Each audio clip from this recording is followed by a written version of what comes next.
Bismillahirrahmanirrahim. Assalamualaikum warahmatullahi wabarakatuh. Kita lanjut ke Kita lanjut ke video yang kedua. Gene expression, ekspresi gen,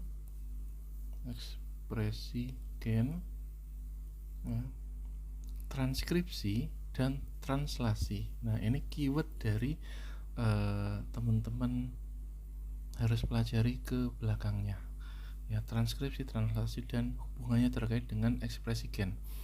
Oke, yang sudah kita bahas kemarin bahwa ketika kita bicara terkait dengan ekspresi gen, kita harus tahu dulu apa itu gen, ya.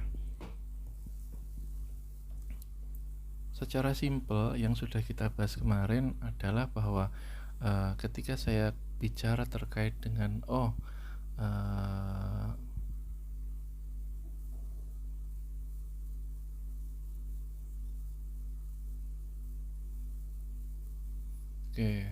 ketika teman-teman membaca tulisan ini, apakah teman-teman memahami artinya atau tidak? Gitu. Kalau tidak, wajar, karena ini bukan bahasa, ini cuma coret-coretan, ya. Ibaratkan ini bahasa siapa nggak tahu. Kemudian kalau teman-teman tahu seperti ini, ya, kalau masih ingat, misalkan kayak gini, masih ingat ini sandi apa, sandi Morse atau sandi apa, ya, gitu. Ini artinya apa? Teman-teman bisa baca nggak? Masih belum bisa baca, kalau kita tulis seperti ini, ya, kemudian kayak gini dan seterusnya, teman-teman bisa baca nggak? Oke, kalau masih belum bisa baca, kalau dari kayak gini yang kita bahas kemarin, ya, pas lagi kuliah, Indo. Nah, sekarang sudah bisa kebaca belum? Nah, jadi ini merupakan banyak bahasa, ya, 011000100100, ini anak IT yang bisa baca, ya. Kemudian contohnya kalau kayak gini,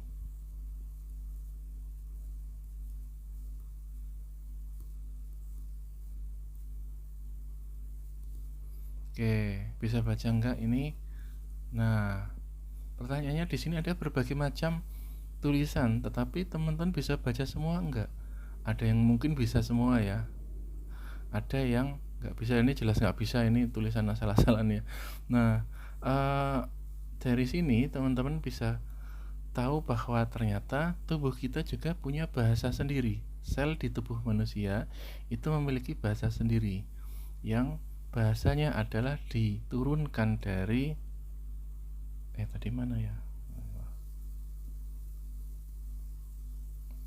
diturunkan dari sini. Di sini ada bahasa nitrogen, CGAT dan lain-lain. Nah, bahasanya diturunkan dari sitosin, guanin, adenin, dan urasil. Kok ke sini? Sorry, sebentar.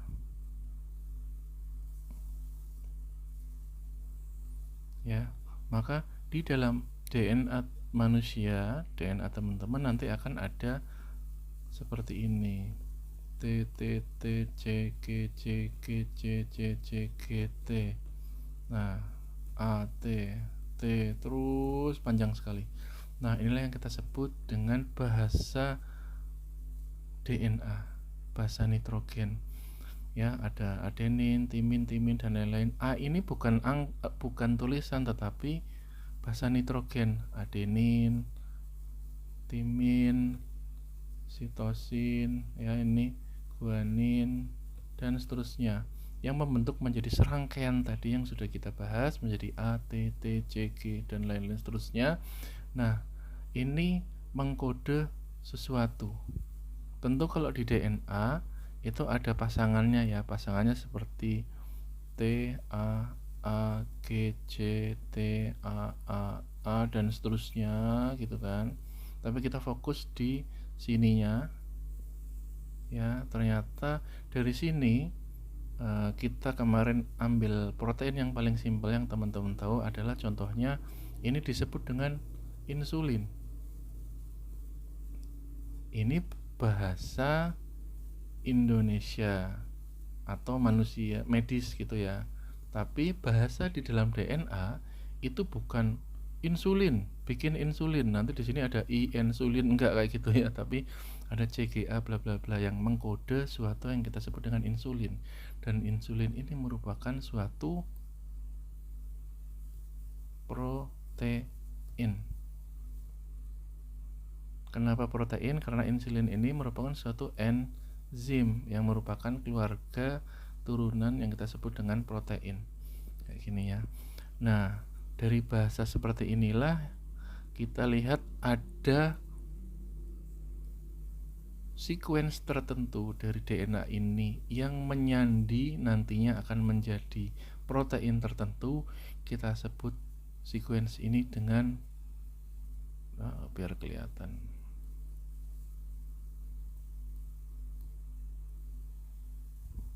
gen. Gen apa ini? Gen insulin. Kemudian dari gen ini nanti DNA akan diterjemahkan menjadi mRNA, membawa pesan, kemudian diterjemahkan lagi oleh ribosom, dibuat menjadi berbagai macam asam amino yang bergabung menjadi satu, menjadi yang kita sebut dengan insulin, seperti ini.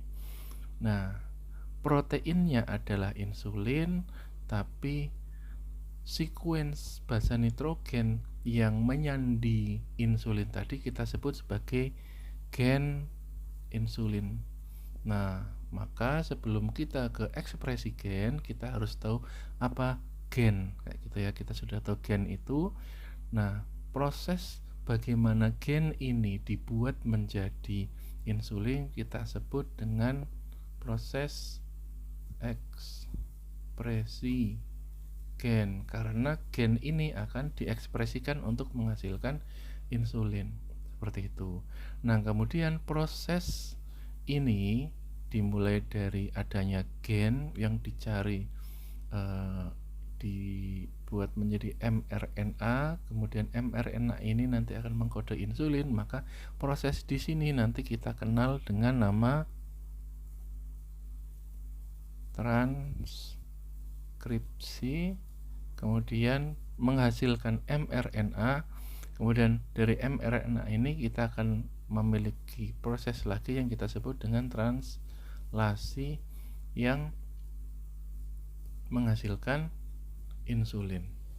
Ya, fokus di transkrip dan translation. Oke, seperti itu. Nah, ini adalah gambaran umum dari ekspresi gen. Kita balik lagi ke ekspresi gen. Waduh.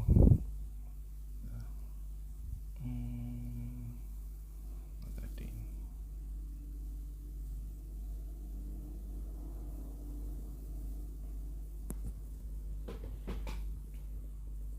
Oke ya, kita balik lagi di bagian ekspresi gen. Nah, maka kita lihat di sini ada yang dinamakan dengan ekspresi gen, transkripsi, dan translasi. Itu yang tadi kita sudah bahas ya. Kemudian untuk apa kita harus memahami ini? Karena kaitannya dengan dogma sentral biologi molekuler. Kok enggak jalan, bentar.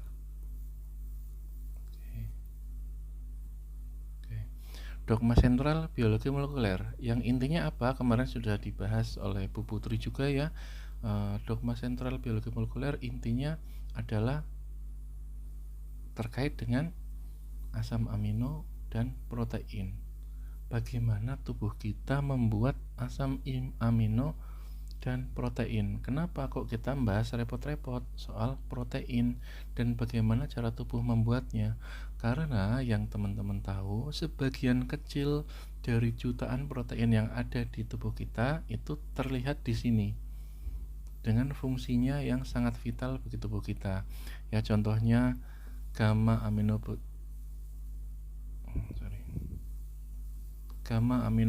acid, GABA ini ya.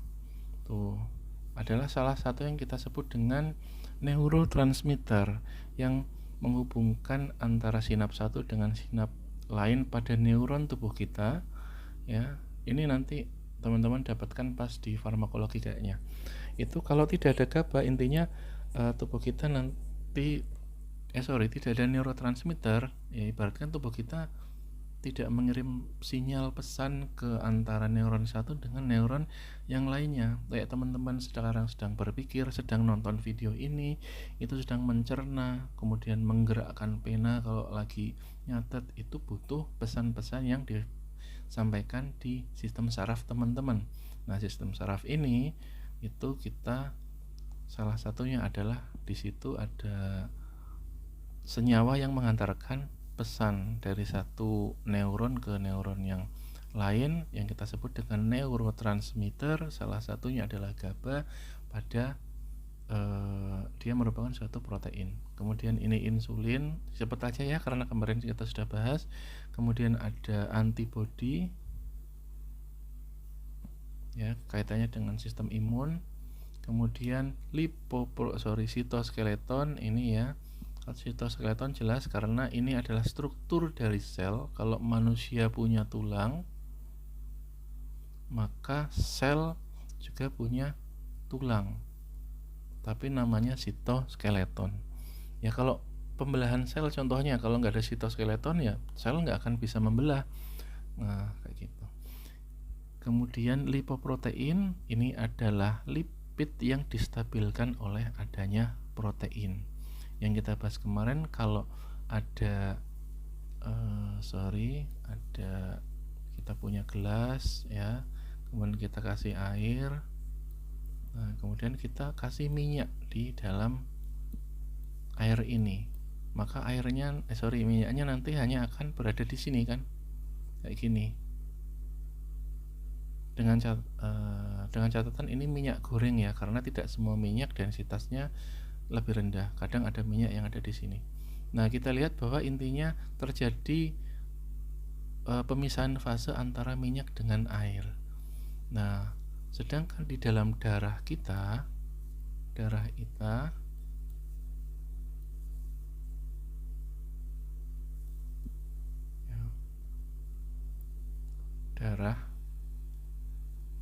ini minyak, ini air.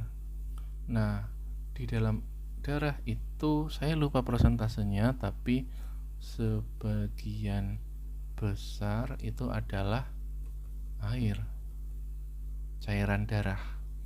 Ya, oleh karena itu di sini di dalam darah itu ada sel darah merah. Ya, kemudian nanti ada antibodi, terus ada banyak. Nah, salah satunya di sini nanti akan ada lipoprotein. Nah, dia akan terstabilkan. Di sini ada lemak kecil yang distabilkan oleh distabilkan oleh protein agar bisa berjalan-jalan di area darah tubuh kita. Nah, bayangkan jika tidak ada protein ini. Jika tidak ada protein ini yang menstabilkan, maka lipid tadi yang kita makan sehari-hari, kita makan minyak goreng, gorengan terus ya, kemudian pizza dan lain-lain, seblak itu isinya lipid semua banyak. Nah, nanti bisa jadi malah akan mengotori, malah bisa menyumbat karena tidak terdispersi dengan baik di dalam darah kita. Nah, di sini fungsi dari lipoprotein. Kemudian GPCR, kalau teman-teman kemarin sudah bahas terkait dengan belum ya, reseptor itu habis UTS ya. Nah nanti IPCR itu merupakan salah satu contoh dari reseptor yang ada di permukaan sel tubuh kita. Nah reseptor itu apa, sudah kita bahas kemarin bahwa untuk menghasilkan atau untuk berkomunikasi antara satu sel dengan yang lainnya, kalau kita punya nah kita punya mata ya, kayak gini, mata bisa melihat, atau kita punya hidung ya, ini manusia ya, manusia ya, ini rambutnya lah ya gitu, bisa ngelihat oh ada antibody, misal oh ada slide ini. Tapi kalau sel nggak bisa. Sel itu hanya memiliki sesuatu di permukaannya yang nantinya akan bertindak sebagai mata dan telinga dari sel itu, dan mulut. Untuk apa? Untuk berkomunikasi dengan tetangganya atau dengan jarak yang jauh gitu ya. Ini ada senyawa dari tempat lain, kemudian komunikasi di Purwokerto, selnya yang satunya di Jakarta. Nah, artinya yang satunya ada di dalam perut bagian usus tubuh kita, yang satunya ada di otak. Ternyata antara sel satu dengan yang lain bisa juga terjadi komunikasi. Nah, inilah yang kita sebut dengan komunikasi sel yang teman-teman dapatkan nanti setelah UTS. Nah, tapi yang terpenting adalah untuk bisa berkomunikasi antara satu sel dengan yang lainnya dan berbagai macam fungsinya, ada suatu di permukaan membran sel dari sel itu sendiri yang kita sebut dengan reseptor. Nah, reseptor inilah yang berfungsi untuk komunikasi antar sel dan sebagainya. Bagaimana sel tubuh kita merespon. Walaupun nanti untuk reseptor tidak hanya ada di permukaan, nanti ada di dalam. Nanti teman-teman dapatkan pas reseptor atau pas farmakologi molekuler ya. Nah, bayangkan kalau ini tidak ada reseptor ini ya. Ini tidak diproduksi, lipoproteinnya nggak ada, sitoskeletonnya nggak ada. Sitoskeleton tadi detailnya intinya adalah terdiri atas tubulin-tubulin ya, dari aktin monomer menjadi fibrus, dan tubulin-tubulin ini adalah protein ya. Kemudian insulin tidak ada, antibodi tidak ada. Pertanyaannya, kalau tidak ada itu, maka tubuh kita akan seperti apa? Nah, dan ini adalah 6 contoh dari, saya nggak tahu ada berapa, tapi banyak sekali jenis protein yang ada di dalam tubuh kita, termasuk untuk komunikasi sel ini juga adalah protein. Nah, makanya karena kita tahu bahwa sebegitu pentingnya protein ini di tubuh kita, maka kita harus mempelajari, oh ternyata tubuh membuat berbagai macam protein yang ternyata jenisnya beda-beda. Ada yang bisa membentuk struktural, ada yang berfungsi sebagai enzim, ada yang berfungsi untuk melawan penyakit, ada yang berfungsi untuk sebagai telinga dan mata tubuh kita, ada yang berfungsi sebagai ekspedisi atau mengantarkan paket-paket lemak ini ke seluruh tubuh. Oh, ternyata fungsinya beda-beda. Oh, dari satu DNA tadi, yang tadi ya, kemudian kok bisa jadi berbagai macam jenis-jenis yang banyak sekali fungsinya. Nah, oleh karena itu kita mempelajari itu sebagai bagian dari dogma sentral ya. Yang dogma sentral ini adalah bagaimana DNA kita, di sini ada gen, kemudian nanti akan ditranskripsikan menjadi RNA atau di sini mRNA, kemudian ditranslasikan menjadi protein. Kita sudah tahu protein itu apa, kemudian kita sudah tahu DNA itu apa, dan kemudian kita sudah tahu gen itu apa, sehingga nanti dari DNA yang dikode menjadi RNA, ini RNA dijelaskan oleh Bu Putri ya, itu apa, kemudian sampailah ke protein-protein ini memiliki fenotip atau fungsinya di tubuh kita. Itu seperti apa? Nah, proses ini yang ternyata untuk membentuk satu protein itu prosesnya agak panjang dengan berbagai macam regulasinya. Inilah yang kita sebut sebagai dogma sentral biologi molekuler. Oke ya. Nah, di sini teman-teman bisa lihat DNA, RNA, protein, dan fenotip. Kemudian di sini kita analogikan lagi bagi yang masih apa sih transkripsi, apa sih translasi gitu ya. Nah, gambarannya adalah seperti ini ya. Ketika pasien datang ke rumah sakit kemudian ketemu dengan dokter, maka dokter tuh punya resep nih. Oh, sakit ini ya, iya, maka dokter nulis resep. Maka di sini kita sebut dengan transkrip memberikan transkrip ya. Kemudian berdasarkan apa? Gen ini apa? Gen ini ada tulisan di sini. Contoh R parastamol ya. Kemudian di sini ada asam mefenamat. Kemudian diterjemahkan ke sini ya. Di sini kan menuliskan transkrip ini menjadi RNA. Nah, RNA ini adalah resep dokter tadi. Yang kalau teman-teman nanti di teknologi farmasi nanti belajar menulis dan membaca resep. Kalau menulis dokter ya, tapi kita harus membaca. Contohnya R, nanti akan ada contohnya PCT S3DD1 UI PCT no X kayak gini. Nah, teman-teman sekarang bisa baca nggak kayak gini? Nggak, karena ini masih berupa transkrip. Yang tahu ada hanya dokter dan apoteker. Maka orang luar, ini apa? Saya mau tahu rahasianya. Kalau sekarang sudah tahu ya, karena informasi banyak. Tapi kalau orang biasa ngebaca ini kan, lagi opo S3, DD1 dan lain-lain, UI dan sebagainya.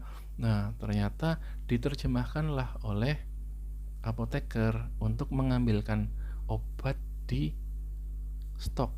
Nah, transkrip ini merupakan suatu mRNA, messenger RNA atau pesan yang disampaikan. Nah, diterjemahkan PCT ini menjadi paracetamol. Kemudian gunakan 3 kali sehari DC 3 kali sehari saat makan, penggunaan internal atau oral atau minum itu. Nah, dari sini diterjemahkan menjadi info seperti ini. Info ini yang disiapkan nanti oleh apoteker untuk mengambil obat paracetamol. Nah, inilah yang kita sebut dengan proteinnya ya, kayak gitu. Jadi kalau bentuknya masih gen atau masih ada di pikiran Pak Dokter, Bu Dokter, ya masih cuma dipikir aja, kemudian nulis resep. Kalau resepnya sudah bisa dipakai belum oleh tubuh kita? Ya belum, itu baru resep. Maka kalau sudah diterjemahkan menjadi protein, maka ini bisa dipakai oleh pasien. Ya, jadi disinilah protein ini dipakai untuk menghasilkan, oh ternyata manusianya yang tadinya demam contohnya kemudian akhirnya sembuh kayak gitu. Karena ada protein yang diekspresikan. Paracetamol yang diberikan. Ya kalau dikasih resep terus disuruh makan resepnya ya nggak akan sehat kayak gitu ya. Nah, seperti ini gambarannya. Oke, kalau yang kemarin pas kuliah analoginya seperti koki gitu ya. Koki punya buku resep kemudian ngasih salinan resep dan lain-lain. Intinya sama saja kayak gitu. Nah, kemudian kita detailkan lagi dari proses transkripsi ini yang ada di DNA, yang di situ ada gen, kemudian di sini menghasilkan RNA, mRNA hingga nanti menjadi protein. Kita detailkan lagi prosesnya menjadi seperti ini ya, dari DNA yang memiliki beberapa macam gen yang menyandi berbagai macam protein. Kemudian dari satu gen ini ya kita ambil contoh kecil ini, bagian yang kecil ini ya kita perbesar menjadi contohnya DNA strand atau untai DNA ini yang tersusun atas basa nitrogen ACC AAA bla bla bla bla bla sampai T ya. Kemudian ditranskripsikan. Nah, sudah Ibu Putri sudah dijelaskan kemarin ya, di SMA juga ada ya, pastinya ditranskripsikan nanti akan membentuk, yang terbentuk adalah pasangannya. Jika gen ini, salah satu di sini gen ini menyandi memiliki basa nitrogen A, maka di mRNA-nya nanti akan menyandi, kalau C dengan G, A dengan T, akan menjadi T.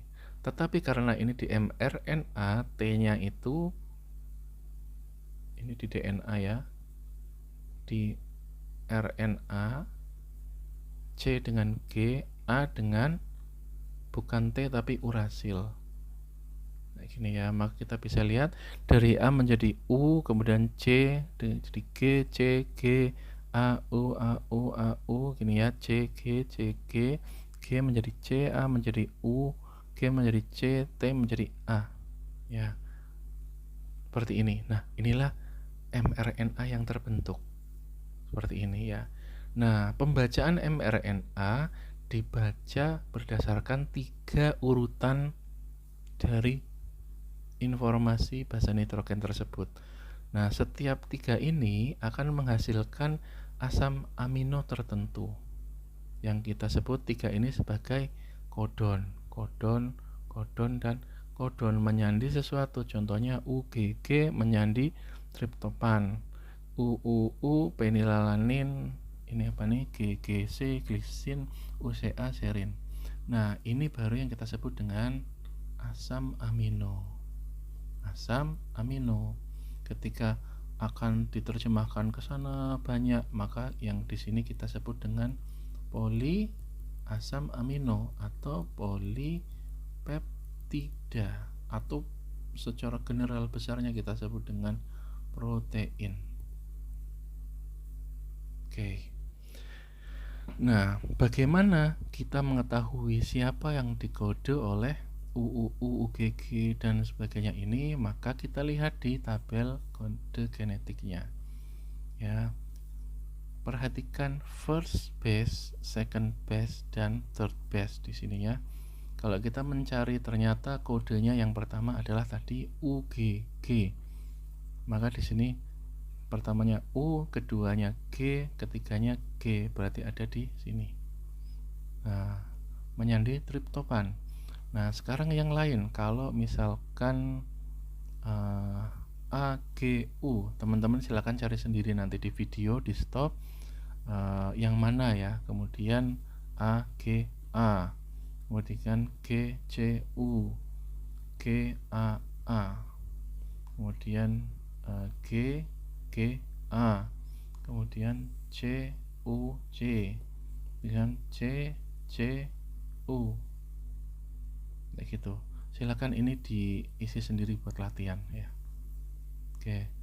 Dan perlu perhatian bahwa ini adalah genetik kode tabel pada mRNA. Jadi kalau kita katakan bahwa ada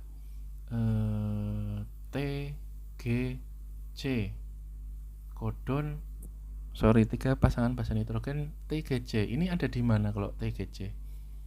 Kalau tidak ada informasi maka sudah jelas ini ada di DNA, kecuali ada informasi pada DNA ada 3 basa nitrogen ini menyandi protein apakah ini, maka sebelum ke protein maka kita harus terjemahkan dulu di sini itu mRNA-nya apa. Maka dari T menjadi A, kemudian dari G C menjadi G, maka ACG. Kalau kita lihat di sini ACG itu kan berarti treonin.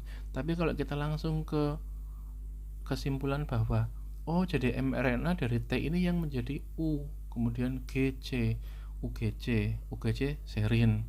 Nah, jadi enggak gitu ya. Jadi kita harus tahu dulu perubahan dari DNA menjadi RNA-nya dulu, karena tidak serta-merta TGC ini diubah menjadi UGC karena di mRNA T berubah menjadi U, enggak gitu ya. Tapi mRNA dibentuknya seperti apa sehingga nanti protein yang dihasilkan itu apa. Nah, ACG itu apa tadi? Treonin. Oke, seperti ini ya. Nah, inilah yang terjadi. Oke, cell division ini singkat saja. Ini ya, kalau dari saya intinya adalah bahwa sel tubuh kita dengan berbagai macam sel yang lain, itu sel tumbuhan, sel hewan dan lain-lain, itu pasti pernah membelah ya, dari 1 menjadi 2 menjadi 4 dan seterusnya. Pernah membelah itu maksudnya adalah dari satu ini menjadi dua, walaupun nanti ketika sudah sampai membentuk jaringan di tubuh manusia, ya contohnya di sini yang kita sering bahas adalah jaringan epitel, maka mereka akan berhenti membelah, stop. Karena kalau membelah terus, yang namanya manusia dari bayi kayak gini menjadi manusia dewasa, kalau nggak berhenti membelah, ya nanti bisa jadi raksasa itu ya. Maka harus ada stop pembelahan. Nah, ini nanti teman-teman dapatkan kemarin dapatkan ya pas Putri, yaitu regulasi pada saat pembelahan sel. Nah, kita masuk ke pembelahan sel dulu. Gunanya untuk apa? Adalah untuk pertumbuhan. Ya, dimulai dari satu sel yang teman-teman kenal kita pas zaman dulu, dimulai dari sperma dan ovum, sel telur ya. Kemudian bergabunglah keduanya ini menjadi satu sel punca yang nantinya akan terus membelah dari satu ini menjadi dua sel, kemudian menjadi 4 sel, kemudian menjadi 8 sel, dan seterusnya sampai membentuk manusia. Nah, disinilah terjadi proses pembelahan sel. Gitu. Walaupun sampai di sini nanti akan ada faktor lain yang kita sebut dengan diferensiasi sel. Tapi sebelum ke situ kita harus tahu dulu bahwa sel itu membelah. Ya, seperti itu. Nah, kita lihat di proses pembelahan ini, contohnya terlihat seperti ini ya. Di sini terlihat adanya proses pembelahan sel. Dimulai dari satu sel menjadi 2 sel. Ini adalah fase telofase sampai ke sitokinesis ya.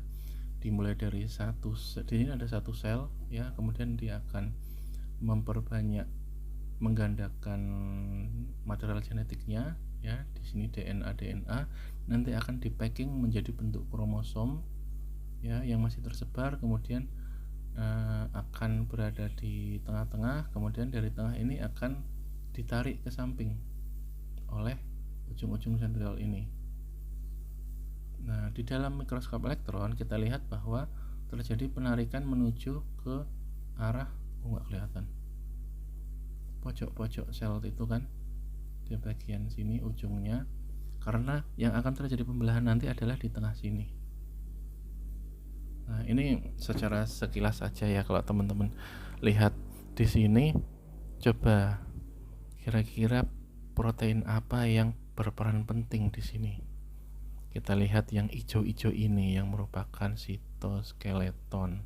Kalau tidak ada sitoskeleton ini, maka tidak akan terjadi proses pembelahan sel yang menghasilkan 2 sel baru yang memiliki material genetik masing-masing. Nah, yang ini itu adalah kromosom. Ya, kromosom yang ditarik menjadi calon 2 sel yang baru, seperti itu. Oke. Nah, ini kalau kemarin di PPT ini kita buka aja lah PPT-nya ya, biar bisa gerak.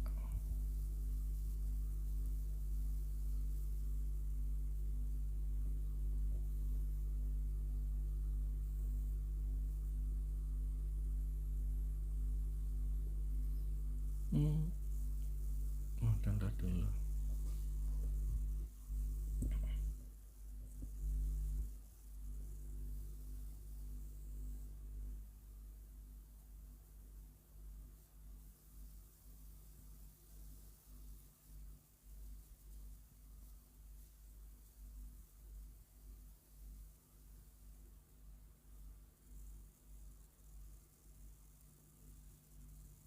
Wah, nge-lag.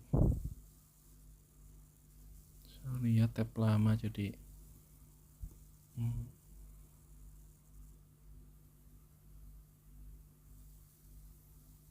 udahlah, balik aja nanti. Videonya intinya adalah Di sini ada satu, ini dua, tiga, di sini ada satu ini.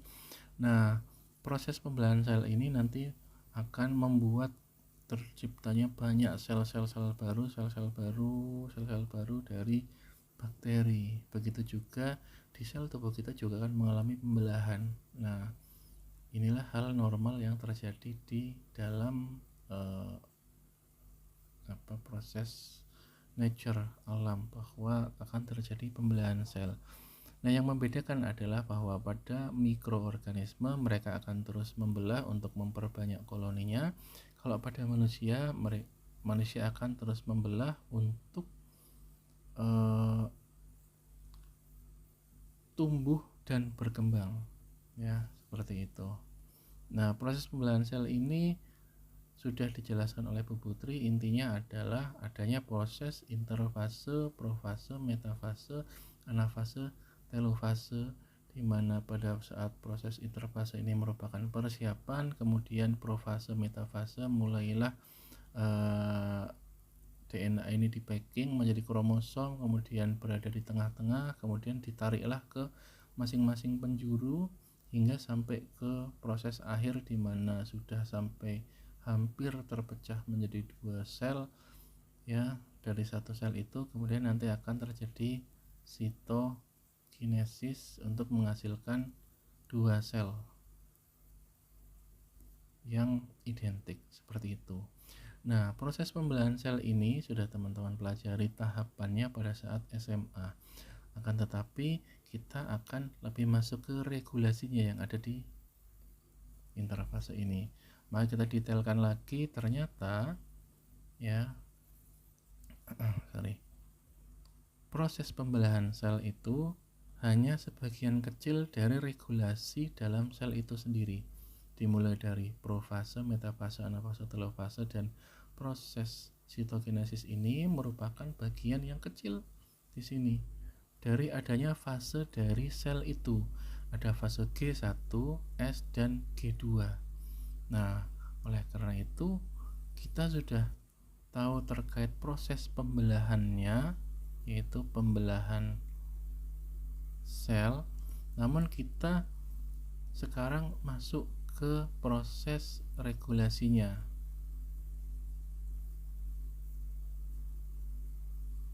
Regulasi pembelahan sel itu intinya adalah kapan pakai warna lain. Kapan sel itu membelah, kapan sel itu dorman atau diam, tidak membelah. Nah, pada sebagian besar waktunya sel tubuh manusia berada dalam keadaan dorman ketika sudah dewasa, tetapi ketika masih kecil biasanya masih lebih sering pembelahannya supaya menjadi pertumbuhan, seperti itu. Kalau sudah dewasa nanti akan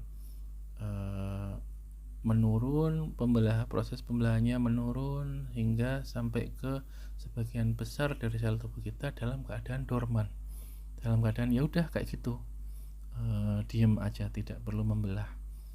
Nah, proses regulasi dari pembelahan sel ini dimulai dari adanya fase G1, S, kemudian G2 hingga sampai ke nanti mitosis.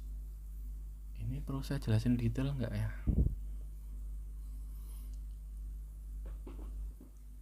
Oke. Ya kayaknya nggak usah ya, simpel aja karena ini Bu Putri juga udah jelaskan, nanti kelamaan. Nah, intinya adalah yang pertama yang harus teman-teman tahu adalah mitosis ini itu merupakan fase pembelahan, tapi pembelahan ini kita kenal mitosis dan meiosis. Dimulai dari satu sel menjadi dua sel, maka apa yang disebut mitosis, apa yang disebut meiosis, ya. Bahwa kalau kita bahas tentang mitosis dan meiosis kita harus kenal dengan kromosom juga. Dari 46 kromosom Maka ketika kita mengalami mitosis akan terjadi dua sel yang memiliki 46 kromosom juga. Ya, contohnya hampir 99,9% di tubuh kita itu mengalami mitosis. Nah, kapan terjadi meiosis? Meiosis itu ketika 46 ini menjadi 23 kromosom sel. Ya. Kalau detailkan lagi nanti jadi 4 sel yang memiliki 23 kromosom. Bukan 23 pasang ya, tapi 23 kromosom. Nah, ini ada khusus di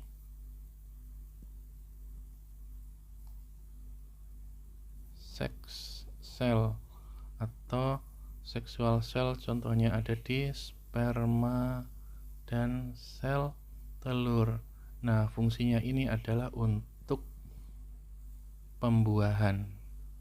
Ya, kenapa sel sperma dan sel telur hanya memiliki 23 kromosom? Ya, nek 46 nanti tambah 46 sama dari ibu dan bapak, yo jadi akan berapa? 44 92 kromosom. Yo malah mengerikan ya. Oleh karena itu khusus untuk kromosom di sini sperma dan sel telur itu terpecah menjadi 2, dari 46 menjadi 23 kromosom yang kita sebut dengan meiosis.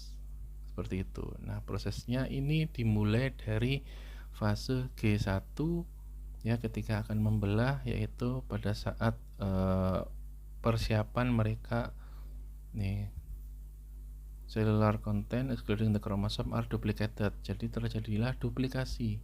Yaitu kemudian 46 kromosom di fase ini. Ya, ini nanti sama Bu Putri aja ya. Kemudian double check ada di G2. Intinya seperti itu. Nah, cuma kita akan fokus di bagian antara fase pembelahan dan antar fase G0, kemudian S, G1 dan G2. Nah, siapa sih di sini yang meregulasi? Maka teman-teman tahu ya bahwa sel tubuh kita yang tadi itu, yang ini yang telah membelah menjadi 2, maka mereka punya pilihan. Yang pertama melanjutkan ke G1 atau masuk ke G0, cell cycle arrest ya. Nah, mostly tubuh kita selnya berada pada kondisi G0 karena tadi kalau membelah terus nanti ya pasti akan jadi sangat besar. Nah, pada suatu ketika terjadi rangsangan atau informasi dari protein, kamu membelah ya kayak gitu.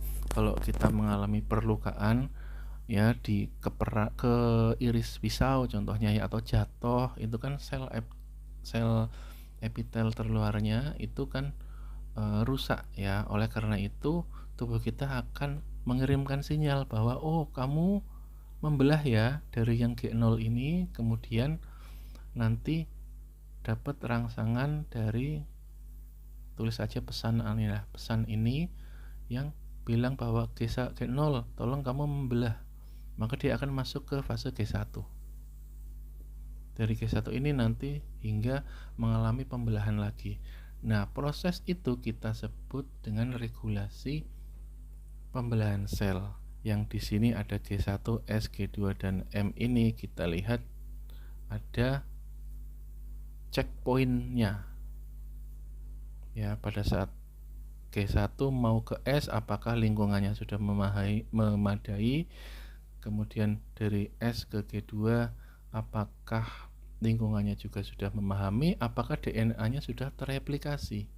Kalau belum terreplikasi maka belum akan membelah, seperti itu. Nah, ini kaitannya nanti juga pas mikrobiologi, teman-teman juga akan belajar tentang kurva.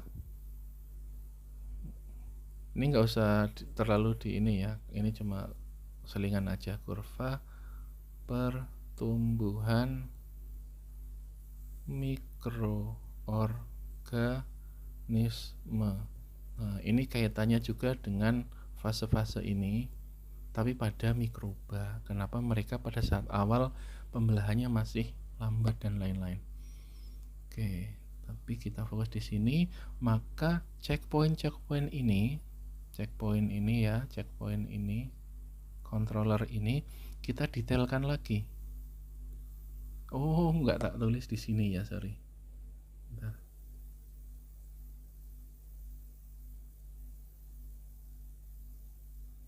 Oh iya, udahlah Bu Putri aja. Ini ya.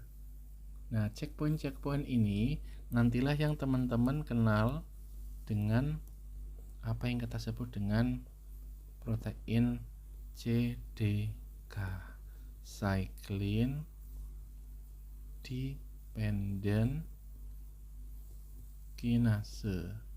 Nah, inilah yang mendasari adanya controlling pada proses pembelahan sel seperti itu. Nah, detailnya nanti ada di slide Bu Putri seperti itu.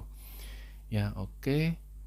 Komunikasi sel besok aja ya, setelah UTS kita bahas lagi, dimana pas saya cerita terkait dengan ada ligan, ada reseptor terkait dengan pas saya pertama masuk farmasi, kenapa tubuh kita kalau makan nasi kenyang tapi nggak meredakan demam. Sebaliknya ada bentuk lain, parastamol, kita makan, loh kok demamnya bisa turun. Maka nanti kita masuk lagi bahasan ini sampai ke komunikasi sel dan seterusnya gitu ya, setelah UTS seperti itu. Oke, jadi mungkin itu saja Mas Mbak untuk materi saya sebelum UTS. Sampai sini, stop sampai sini aja ya pembelahan sel, karena komunikasi sel ke belakang itu akan masuk ke UAS biar enggak terlalu banyak belajarnya. Oke, jika oke, baik. Terima kasih. Semoga ujiannya lancar dan semoga bisa memberikan sedikit gambaran untuk belajar biologi molekuler yang luar biasa padat ini gitu ya. Oke, terima kasih. Assalamualaikum warahmatullahi wabarakatuh.